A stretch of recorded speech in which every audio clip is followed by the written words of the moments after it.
ಆಫೀಸ್ನಿಂದ ಬಂದ ತಕ್ಷಣ ಮಲಗಿದ್ದೆ. ತುಂಬ ಸುಸ್ತಾಗಿತ್ತು. ಸಡನ್ ಆಗಿ ಮಧ್ಯರಾತ್ರಿ ಎಚ್ಚರವಾಯಿತು. ಏಕೆಂದರೆ ಯಾರೋ ತುಂಬ ಬಿಸಿ ಇರುವವರು ನನ್ನ ಸೊಂಟವನ್ನು ಗಟ್ಟಿಯಾಗಿ ಹಿಡಿದುಕೊಳ್ಳುತ್ತಿದ್ದಾರೆ. ನಾನು ಕಿರುಚಬೇಕು ಅಂದರೂ ಕಿರುಚಲು ಸಾಧ್ಯವಾಗುತ್ತಿಲ್ಲ. ಅಷ್ಟೇ ಅಲ್ಲ, ನನ್ನ ಬ್ಲೌಸನ್ನು ಬಿಚ್ಚಿದ್ದಾರೆ. ನನ್ನ ಎದೆಗಳನ್ನು ಮುಟ್ಟಲು ಇನ್ನೂ ಸಾಧ್ಯವಾಗದೆ ಕಿರುಚಲು ಆರಂಭಿಸಿದೆ. ಅಷ್ಟರಲ್ಲಿ ಅವರ ಕೈ ನನ್ನ ಬಾಯಿಯನ್ನು ಗಟ್ಟಿಯಾಗಿ ಹಿಡಿದುಕೊಂಡಿತು. ಸಡನ್ ಆಗಿ ಕರೆಂಟ್ ಬಂತು. ನನ್ನನ್ನು ಕೂಡ ಬೆತ್ತಲಾಗಿಸಿದ್ದಾರೆ. ಅವನು ಬೆತ್ತಲಾಗಿದ್ದಾನೆ. ಅವನು ಬೇರೆ ಯಾರೂ ಅಲ್ಲ. ಅವನು ನನ್ನ ಕಾರ್ ಡ್ರೈವರ್ ಆಗಿ ನನ್ನ ಪ್ರತಿ ಕೆಲಸಕ್ಕೂ ಜೊತೆ ಇದ್ದವನು. ಇಂದು ನನ್ನನ್ನು ದೈಹಿಕವಾಗಿ ಬಳಸಿಕೊಳ್ಳಲು ಪ್ರಯತ್ನಿಸುತ್ತಿದ್ದಾನೆ. ನಾನೇನು ಮಾಡಲಿ? ನಂಬಿಕಸ್ತ ಅಂತ ನಂಬಿದ್ದಕ್ಕೆ ಇಂದು ನನ್ನ ಹಾಸಿಗೆ ಮೇಲೆ ಬಂದಿದ್ದಾನೆ. ನಾನು ಇವನನ್ನು ಸುಮ್ಮನೆ ಬಿಡುವುದಿಲ್ಲ. ಮೇಲೆ ಹೇಳಲು ಹೋದರೆ ಪುನಃ ಅವನು ನನ್ನನ್ನು ಅವನ ಬಳಿ ಎಳೆದುಕೊಂಡ. ಅವನ ಹಸಿ ಬಿಸಿ ದೇಹದ ಮೇಲೆ ನಾನು ಬಿದ್ದಾಗ ನನ್ನ ಎದೆಗಳು ಅವನ ಎದೆಗೆ ಟಚ್ ಆಯಿತು.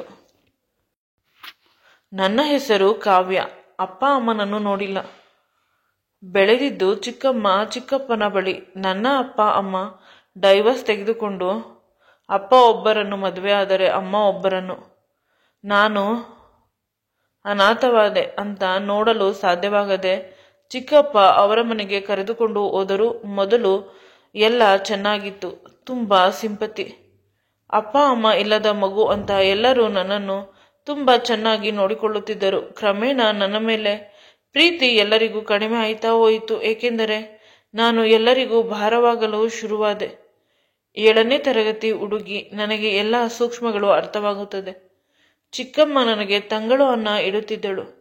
ತಂಗಳು ಅನ್ನ ಪರವಾಗಿಲ್ಲ, ಒಮ್ಮೊಮ್ಮೆ ಹಲಸಿದ ಅನ್ನ ಇಡುತ್ತಿದ್ದಳು. ನನಗೆ ಕಷ್ಟವಾಗುತ್ತಿತ್ತು. ನಾನು ತುಂಬ ಬೇಸರದಲ್ಲಿ ಇರುತ್ತಿದ್ದೆ. ಆಗ ನನ್ನ ಗೆಳತಿಯರು ಬೇಸರದಲ್ಲಿ ಇದ್ದರೆ ಏನೂ ಆಗುವುದಿಲ್ಲ, ಏನಾದರೂ ಕೆಲಸ ಮಾಡು ಅಂತ ಹೇಳುತ್ತಿದ್ದರು. ಆಗ ಏನು ತಿಳಿಯುತ್ತಿರಲಿಲ್ಲ. ಪಾತ್ರೆ ತೊಳೆಯುತ್ತಿದ್ದೆ. ಆ ಕೆಲಸ ಮಾಡಲು ಹೋದರೆ ಯಾರೂ ಕೆಲಸ ಕೊಡಲಿಲ್ಲ. ಚಿಕ್ಕವಳು ನಿನಗೆ ಏಕೆ ಅಂತ ಚೆನ್ನಾಗಿ ಓದು ಮಗು ಅಂತ ಹೇಳಿದರು.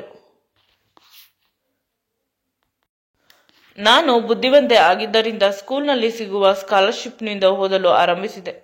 ಕೊನೆಗೆ ನಮ್ಮ ಟೀಚರ್ ನೀನು ಎಷ್ಟು ಓದುತ್ತೇನೆ ಅಂದರೂ ನಾನು ಓದಿಸುತ್ತೇನೆ ಅಂತ ಹೇಳಿದರು. ಓದಿನ ಸಮಸ್ಯೆ ಮುಗಿದು ಹೋಯಿತು. ಈಗ ಇರುವುದು ಊಟದ ಸಮಸ್ಯೆ. ಅದಕ್ಕೆ ಏನು ಮಾಡುವುದು ತಿಳಿಯುತ್ತಿಲ್ಲ.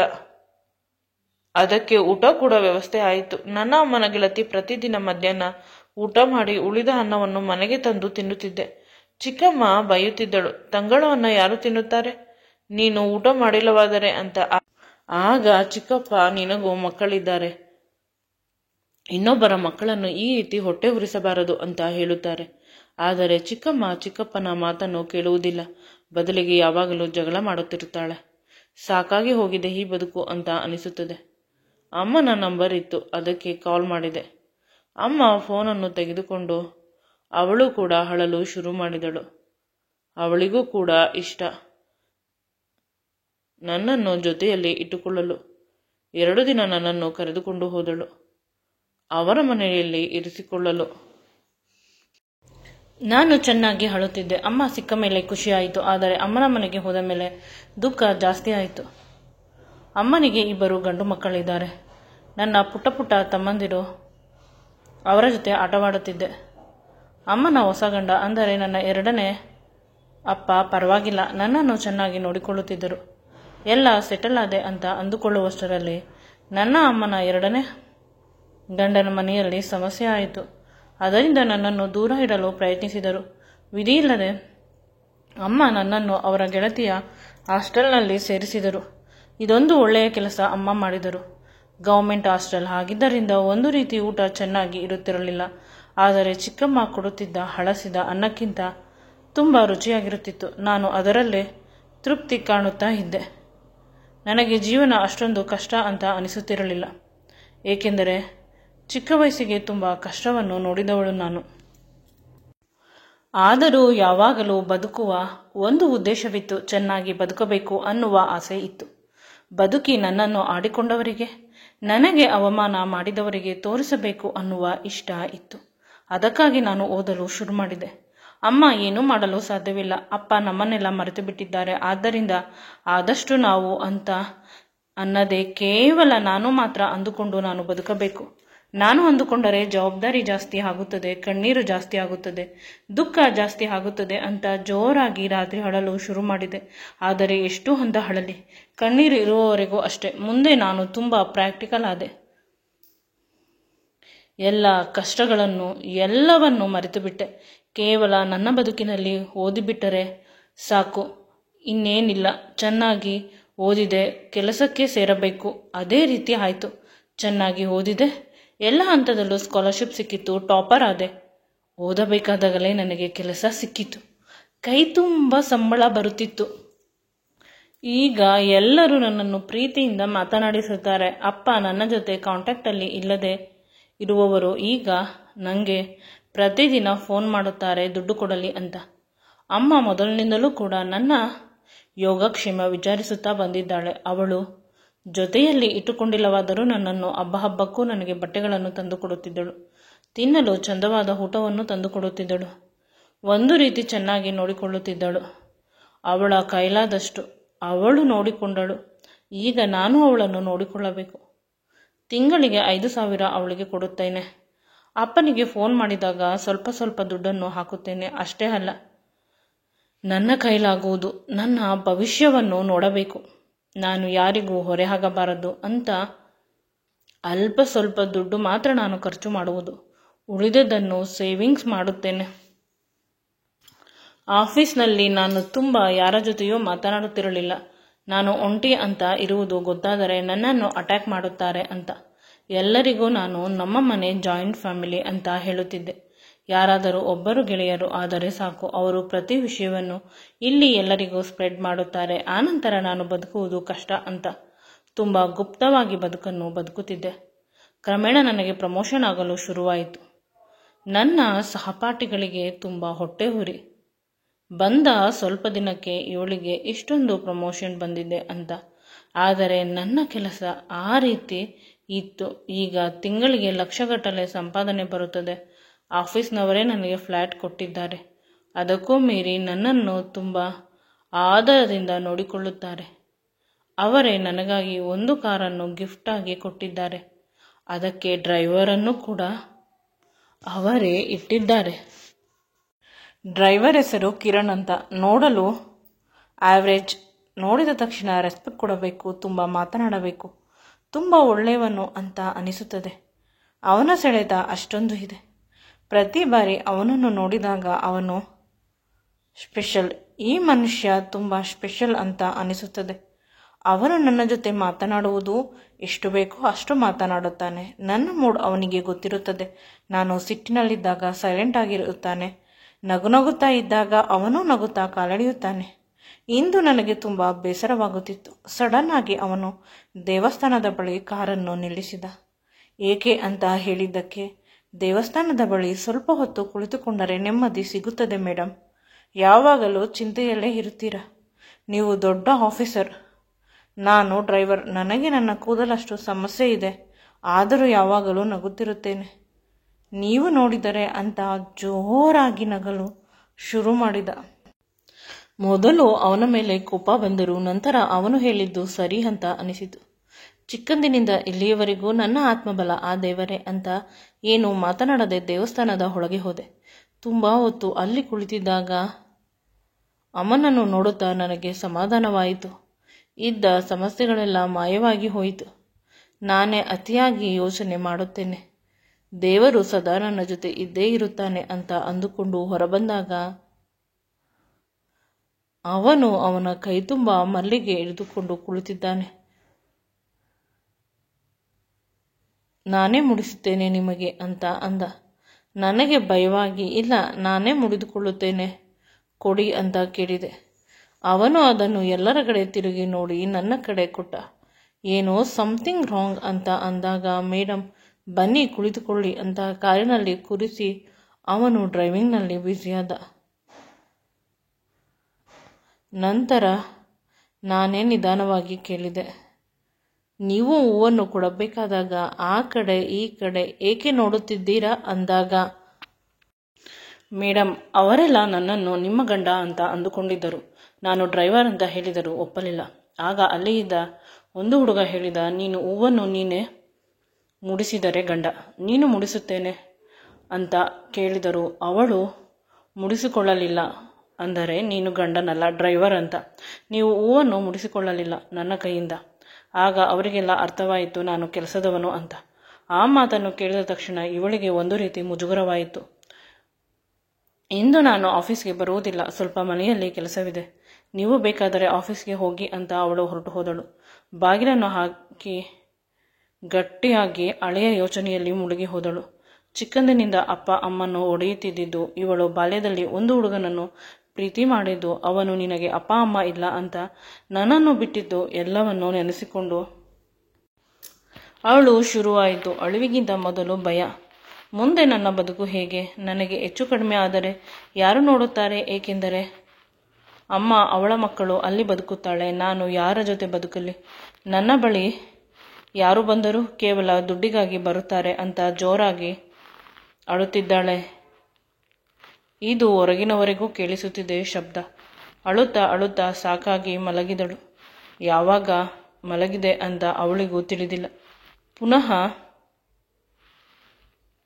ಭ್ರಮೆಗೆ ಹೋದಾಗ ತಾನು ಏನನ್ನೂ ಗೆದ್ದಿಲ್ಲ, ನಾನು ಜೀವನದಲ್ಲಿ ಏನನ್ನೂ ಪಡೆದಿಲ್ಲ ಅಂತ ಅಂದುಕೊಂಡಾಗ ಆಗುವ ದುಃಖ ಯಾವ ದೇವರು ಕೂಡ ತೀರಿಸಲು ಸಾಧ್ಯವಿಲ್ಲ. ನಾವು ಕಷ್ಟಪಟ್ಟರೂ ನಮ್ಮ ಹಣೆ ಬರಹ ಕೂಡ ನಮಗೆ ಸಾಥ್ ನೀಡಬೇಕು. ಕೇವಲ ನಾವು ಮಾತ್ರ ಕಷ್ಟಪಡುವುದು, ಬದುಕು ಒಂಟಿಯಾಗಿ ಬದುಕುವುದು. ನಮ್ಮನ್ನು ಪ್ರೀತಿಸುವವರು, ನಮ್ಮನ್ನು ತಬ್ಬಿಕೊಳ್ಳುವವರು, ನಮ್ಮ ನೋವಿಗೆ ಸ್ಪಂದಿಸುವವರು ಬೇಕು ಅಂತ ಅವಳ ಜೀವ ನಿದ್ರೆಗಣ್ಣಿನಲ್ಲೂ ಕೂಡ ಹಂಬಲಿಸುತ್ತಿದೆ.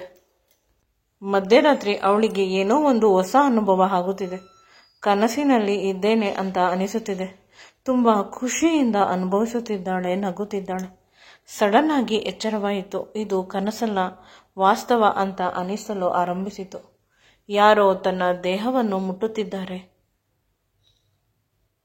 ತನ್ನ ಮೈಮೇಲಿನ ಬಟ್ಟೆಯನ್ನು ತೆಗೆದಿದ್ದಾರೆ. ತನ್ನ ಬ್ಲೌಸಿನ ಗುಂಡಿಯನ್ನು ಬಿಚ್ಚುತ್ತಿದ್ದಾರೆ. ನನ್ನ ಎದೆಗಳನ್ನು ಅವರ 2 ಕೈಗಳಿಂದ ಮುಟ್ಟುತ್ತಿದ್ದಾರೆ. ನನ್ನ ತುಟಿಗಳಿಗೆ ಮುತ್ತು ಕೊಡುತ್ತಿದ್ದಾರೆ. ಒಂದು ರೀತಿ ಮೆತ್ತನೆಯ ಬಿಸಿಯಾದ ಅನುಭವ. ನಾನು ಮದುವೆ ಆಗಿಲ್ಲ, ಒಂಟಿ ಅನ್ನುವುದು ಅರ್ಥವಾದ ತಕ್ಷಣ ಕಣ್ಣು ಬಿಟ್ಟು ನೋಡಿದೆ. ಏನೂ ಕಾಣುತ್ತಿಲ್ಲ. ಯಾವುದೋ ಒಂದು ದೇಹ ನನ್ನ ದೇಹಕ್ಕೆ ಆವರಿಸಿ ನನಗೆ ಸುಖವನ್ನು ಕೊಡುತ್ತಿದೆ. ಅದು ಕೂಡ ಸುಖವನ್ನು ತೆಗೆದುಕೊಳ್ಳುತ್ತಿದೆ. ಸಡನ್ ಆಗಿ ಕರೆಂಟ್ ಬಂದಾಗ ಎದುರುಗಡೆ ಇದ್ದ ಮನುಷ್ಯನನ್ನು ನೋಡಿ ನಾನು ಬೆಚ್ಚಿದೆ. ನನ್ನ ದೇಹವನ್ನು ನನ್ನ ಅನುಮತಿ ಇಲ್ಲದೆ ಮುಟ್ಟುತ್ತಿದ್ದವನು ಬೇರೆ ಯಾರೂ ಅಲ್ಲ, ನನ್ನ ಡ್ರೈವರ್. ತುಂಬ ಒಳ್ಳೆಯವನು ಅಂತ ಸ್ವಲ್ಪ ಸಲಿಗೆ ಕೊಟ್ಟಿದ್ದಕ್ಕೆ ಇಂದು ನನ್ನ ರೂಮಿಗೆ ಬಂದಿದ್ದಾನೆ. ಇವನು ಹೇಗೆ ರೂಮಿಗೆ ಬಂದ ಅಂತ ಭಯವಾಯಿತು. ಈ ಅಪಾರ್ಟ್ಮೆಂಟ್ ಒಂದು ಕೀ ಅವನ ಬಳಿ ಇದೆ. ಆಫೀಸ್ ಪೇಪರ್ಸ್ ಕಾಣಿಸಿಲ್ಲ ಅಂತ ಮೊನ್ನೆ ಕೊಟ್ಟಿದ್ದೆ, ಮನೆಗೆ ಹೋಗಿ ತೆಗೆದುಕೊಂಡು ಬಾ ಅಂತ. ಈಗ ನಿಜವಾಗಲೂ ಬೆವರಲು ಶುರು ಮಾಡಿದೆ. ಅವನನ್ನು ದೂರ ತಳ್ಳಿದೆ. ಆದರೆ ಅವನು ಪುನಃ ನನ್ನ ಮೇಲೆ ಬೀಳುತ್ತಿದ್ದಾನೆ. ನಾನು ಜೋರಾಗಿ ಕಿರುಚಿದೆ. ಆಗ ನನ್ನ ತುಟಿಗೆ ಮುತ್ತು ಕೊಡಲು ಆರಂಭಿಸಿದ. ನಿಜವಾಗಲೂ ಅವನನ್ನು ದೂರ ತಳ್ಳಬೇಕು ಅಂತ ಅನಿಸುತ್ತಿಲ್ಲ. ಹತ್ತಿರವಿರಲಿ, ಅವನ ಹತ್ತಿರ ನನಗೆ ತುಂಬ ಇಷ್ಟವಾಗುತ್ತಿದೆ. ಆದರೆ ಸಮಾಜ, ಮದುವೆ ಆಗಿಲ್ಲ, ಈ ರೀತಿಯ ಹಲವು ಆಲೋಚನೆಗಳಿಂದ ಅವನನ್ನು ದೂರ ತಳ್ಳಿ ಜೋರಾಗಿ ಕಿರುಚುತ್ತಿದ್ದೆ. ಆಗ ಅವನು, ಮೇಡಮ್, ನೀವು ಅಂದುಕೊಂಡಷ್ಟು ನಾನು ಕೆಟ್ಟವನಲ್ಲ. ನೀವು ಆಗಲೇ ಜೋರಾಗಿ ಅಳುತ್ತಿದ್ದಿರಿ. ತುಂಬ ಹೊತ್ತು ಹೊರಗೆ ಕಾದು ಕುಳಿತೆ, ನೀವು ಬಂದಿಲ್ಲ. ನಂತರ ಏನಾದರೂ ಹೆಚ್ಚು ಕಡಿಮೆ ಮಾಡಿಕೊಂಡಿದ್ದೀರಾ ಅಂತ ಭಯವಾಗಿ ನಾನೇ ರೂಮಿಗೆ ಬಂದೆ. ಬಂದು ನೋಡಿದರೆ ನೀವು ಮಲಗಿದ್ದೀರಿ. ತುಂಬ ಪಾತ್ರೆ ಇತ್ತು, ಆ ಪಾತ್ರೆಯನ್ನು ತೊಳೆದೆ. ನಿಮ್ಮ ಬಟ್ಟೆಗಳನ್ನು ಮಿಷಿನ್ಗೆ ಹಾಕಿ ಒಣಗಿಸಿದೆ. ಎಲ್ಲ ಕೆಲಸ ಮಾಡಿದ ಮೇಲೆ ನೀವು ಎದ್ದಿರುತ್ತೀರಾ, ಕಾಫಿ ಕೊಡೋಣ ಅಂತ ಬಂದರೆ ಆಗಲೂ ಕೂಡ ಮಲಗಿದ್ದೀರಾ. ದುಃಖ ಪಡುತ್ತಿದ್ದೀರಿ, ಬೆಚ್ಚಿ ಬೀಳುತ್ತಿದ್ದೀರಿ. ನನಗೆ ಯಾರೂ ಇಲ್ಲ ಅಂತ ಅಳುತ್ತಿದ್ದೀರಿ. ನಾನು ನಿಮ್ಮ ಕೈಯನ್ನು ಹಿಡಿದುಕೊಂಡು ಕಣ್ಣೀರನ್ನು ಹೊರಸಿದೆ. ಅರ್ಧ ಗಂಟೆ ಕುಳಿತುಕೊಂಡೆ. ನೀವು ನನ್ನ ಕೈಯನ್ನು ಬಿಟ್ಟಿಲ್ಲ. ನಿಮ್ಮ ಮುದ್ದಾದ ಮುಖವನ್ನು ನೋಡಿ ನಾನು ಕರಗಿ ಹೋದೆ. ನಿಮ್ಮನ್ನು ಮುದ್ದಾಡಬೇಕು ಅಂತ ಅನಿಸಲು ಶುರುವಾಯಿತು. ನಾನು ನಿಮ್ಮ ಕೆನ್ನೆಗೆ ಮುತ್ತು ಕೊಟ್ಟಾಗ ನಿಮ್ಮ ಮುಖದಲ್ಲಿ ಒಂದು ರೀತಿ ನಗು ಬಂತು. ನನಗೆ ನಾನು ಮಾಡುತ್ತಿರುವುದು ಸರಿ ಅಂತ ಅನಿಸಿ ಮುಂದುವರೆದೆ. ಕೇವಲ ದೇಹಕ್ಕಾಗಿ ನನ್ನನ್ನು ಬಳಸಿಕೊಳ್ಳುತ್ತೀಯಾ ಅಂತ ಅಂದಾಗ ಅವನು ಅವನ ಫೋನ್ನಲ್ಲಿ ಇದ್ದ ನನ್ನ ಹಳೆಯ ಫೋಟೋಗಳನ್ನು ತೋರಿಸಿದ. ನಾನು ತುಂಬ ವರ್ಷಗಳಿಂದ ನಿನ್ನನ್ನು ಪ್ರೀತಿಸುತ್ತಿದ್ದೇನೆ. ಕೇರ್ಪೇಟೆಯ ಬಸ್ ಸ್ಟ್ಯಾಂಡ್ನಲ್ಲಿ ನಿನ್ನನ್ನು ಮೊದಲು ನೋಡಿದಾಗ ಲವ್ ಆಗಿದ್ದು. ಆದರೆ ಆಗ ನನಗೂ ಏನೂ ಇರಲಿಲ್ಲ. ನಾನು ಒಂದು ಸ್ಟೇಜ್ಗೆ ಬಂದು ನಂತರ ನಿನ್ನನ್ನು ಪ್ರಪೋಸ್ ಮಾಡೋಣ ಅಂತ ಅಂದುಕೊಂಡೆ. ನಾನು ಎಷ್ಟು ಮೇಲೆ ಬಂದರೂ ಕೂಡ ನೀನು ನನಗಿಂತ ಮೇಲೆ ಹೋಗುತ್ತಿದ್ದೆ. ನನ್ನ ಸ್ವಂತ ಟ್ರಾವೆಲ್ ಬಿಸ್ನೆಸ್ ಇದೆ. ಅದರಿಂದಾನೇ ಡ್ರೈವರ್ಗಳನ್ನು ನಿಮ್ಮ ಕಂಪನಿಗೆ ಕಳಿಸುವುದು. ನಾನು ಓನರ್ ಆಗಿದ್ದರೂ ಕೂಡ ನನಗೆ ನಿನ್ನ ಜೊತೆ ಸಮಯ ಕಳೆಯಬೇಕು, ನಿನ್ನನ್ನು ಪ್ರೀತಿಸಬೇಕು, ನೀನು ನನ್ನನ್ನು ಪ್ರೀತಿಸಬೇಕು. ಆ ರೀತಿ ಬಾಂಧವ್ಯವನ್ನು ನಮ್ಮಿಬ್ಬರ ಮಧ್ಯೆ ಬೆಳೆಸಬೇಕು ನಾನು ಅಂತ ನಿನ್ನ ಡ್ರೈವರ್ ಆಗಿ ಬಂದೆ. ಆದರೆ ತಿಳಿದೋ ತಿಳಿಯದೆಯೋ ನಾನು ನಿನಗೆ ಮೋಸ ಮಾಡುತ್ತಿದ್ದೇನೆ ಅಂತ ಅನಿಸಿತು. ಆದಷ್ಟು ಮೌನವಾಗಿ ಇರುತ್ತಿದ್ದೆ. ನೀನು ದುಃಖದಲ್ಲೇ ಇದ್ದಾಗ ನಿನ್ನನ್ನು ಬಾಚಿ ತಬ್ಬಿಕೊಳ್ಳಬೇಕು. ನಿನಗಾಗಿ ನಾನಿದ್ದೇನೆ, ನನ್ನ ಸಂಪೂರ್ಣ ಪರಿವಾರವಿದೆ ಅಂತ ಹೇಳಬೇಕು ಅಂತ ಅನಿಸುತ್ತಿತ್ತು. ಆದರೆ ನಿನ್ನನ್ನು ಒಪ್ಪಿಕೊಂಡಿಲ್ಲವಾದರೆ ಆ ಭಯ ಯಾವಾಗಲೂ ಕಾಡುತ್ತಿತ್ತು. ನೀನು ನಿನ್ನೆ ಸಾಯಂಕಾಲ ತುಂಬ ನೋವಿನಲ್ಲಿ ಇದ್ದೆ. ನಿನ್ನ ನೋವಿಗೆ ನಾನು ಸಾಥ್ ನೀಡಬೇಕು. ನಿನ್ನ ಬಾಳಸಂಗಾತಿ ನಾನೇ ಆಗಬೇಕು. ಏಕೆಂದರೆ ನನ್ನಷ್ಟು ನಿನ್ನನ್ನು ಯಾರೂ ಚೆನ್ನಾಗಿ ಅರ್ಥ ಮಾಡಿಕೊಂಡಿಲ್ಲ. ಅದಕ್ಕಿಂತ ಹೆಚ್ಚಾಗಿ ಮಾನಸಿಕವಾಗಿ ನಾನು ನಿನ್ನನ್ನು ಈಗಾಗಲೇ ಮದುವೆ ಆಗಿಬಿಟ್ಟಿದ್ದೇನೆ. ನೀನೇ ನನ್ನ ಹೆಂಡತಿ ಅಂತ ನನ್ನ ಕೈಯನ್ನು ಹಿಡಿದುಕೊಂಡ. ಅವನು ಹಿಡಿದುಕೊಂಡಾಗ ನನಗೆ ಏನು ಹೇಳಬೇಕು ಅಂತ ತಿಳಿಯುತ್ತಿಲ್ಲ. ಆದರೆ ಅವನ ಸ್ಪರ್ಶ ನನ್ನಲ್ಲಿ ಒಂದು ನಂಬಿಕೆ ಹುಟ್ಟಿಸಿತು. ನಾನು ಒಂಟಿಯಲ್ಲ, ನನ್ನ ಜೊತೆ ಒಬ್ಬರು ಇದ್ದಾರೆ. ಇವನೇ ನಿನ್ನ ಬಾಳ ಸಂಗಾತಿ ಅಂತ. ನಾನು ಕೂಡ ಅವನ ಕೈಯನ್ನು ಹಿಡಿದುಕೊಂಡೆ. ನಿನ್ನ ಬಗ್ಗೆ ಸರಿಯಾಗಿ ನನಗೆ ಗೊತ್ತಿಲ್ಲ. ನೀನು ಹೇಳಿದ್ದನ್ನು ನಂಬಿದ್ದೇನೆ. ನನಗೆ ಮೋಸ ಮಾಡಬಾರದು. ಚಿಕ್ಕಂದಿನಿಂದ ನನ್ನ ಹೆತ್ತವರ ಹೊಡೆದಾಟವನ್ನು ನೋಡಿ ನನ್ನ ಮನಸ್ಸು ಛಿದ್ರವಾಗಿದೆ. ಆ ಛಿದ್ರವಾದ ಮನಸ್ಸನ್ನು ನೀನು ಜೋಡಿಸುತ್ತೀಯಾ ಅಂತ ಕೇಳಿದೆ. ಅವನು ಖುಷಿಯಿಂದ ನನ್ನನ್ನು ಗಟ್ಟಿಯಾಗಿ ತಬ್ಬಿಕೊಂಡ. ವಾರದಲ್ಲಿ ನಮ್ಮಿಬ್ಬರ ಮದುವೆ ಆಗಿ ಹೋಯಿತು. ತುಂಬ ಸರಳವಾಗಿ. ಅವರ ಮನೆ ಒಂದು ಸರಳವಾದ ಪರಿವಾರ. ತುಂಬ ಸಂಪಾದನೆ, ದುಡ್ಡು ಬಂದರೂ ಕೂಡ ಎಲ್ಲರೂ ಒಂದು ರೀತಿ ದೈವಿಕವಾಗಿ ಬದುಕುತ್ತಿದ್ದಾರೆ. ಅಲ್ಲಿ ನೆಮ್ಮದಿ, ಶಾಂತಿ ಅನ್ನುವುದು ಹೇರಳವಾಗಿದೆ. ನನ್ನ ಬದುಕು ನಿಜವಾಗಲೂ ಈಗ ಸುಂದರವಾಗುತ್ತಿದೆ. ನಾನು ಕೇವಲ ಡ್ರೈವರ್ ಅಂದುಕೊಂಡಿದ್ದವನು ಡ್ರೈವರ್ ಅಲ್ಲ, ದೊಡ್ಡ ಸಾಮ್ರಾಜ್ಯವನ್ನು ಕಟ್ಟಿದ್ದಾನೆ. ಇದೆಲ್ಲಕ್ಕಿಂತ ಹೆಚ್ಚಾಗಿ ಅವನು ತುಂಬ ಒಳ್ಳೆಯ ಮನಸ್ಸು ಇರುವ ಮನುಷ್ಯ. ನನ್ನ ಅಪ್ಪನ ರೀತಿ ಅಲ್ಲ, ನನ್ನ ಚಿಕ್ಕಪ್ಪನ ರೀತಿ ಅಲ್ಲ. ಇದನ್ನು ಅರಿತ ಮನಸ್ಸು ಪ್ರತಿದಿನ ಅವನಿಗೆ ಪ್ರೀತಿಯಿಂದ ಪ್ರೀತಿಯ ಧನ್ಯವಾದ ಹೇಳುತ್ತದೆ. ಒಂದು ಸುಂದರವಾದ ಬದುಕನ್ನು ನನಗೆ ಕೊಟ್ಟಿದ್ದಕ್ಕೆ. ಈ ವಿಡಿಯೋ ನಿಮಗೆ ಇಷ್ಟವಾಗಿದ್ದಲ್ಲಿ ನನ್ನ ಚಾನಲನ್ನು ಲೈಕ್ ಮಾಡಿ, ಶೇರ್ ಮಾಡಿ ಮತ್ತು ಸಬ್ಸ್ಕ್ರೈಬ್ ಮಾಡಿ. Thanks for watching and keep supporting me always.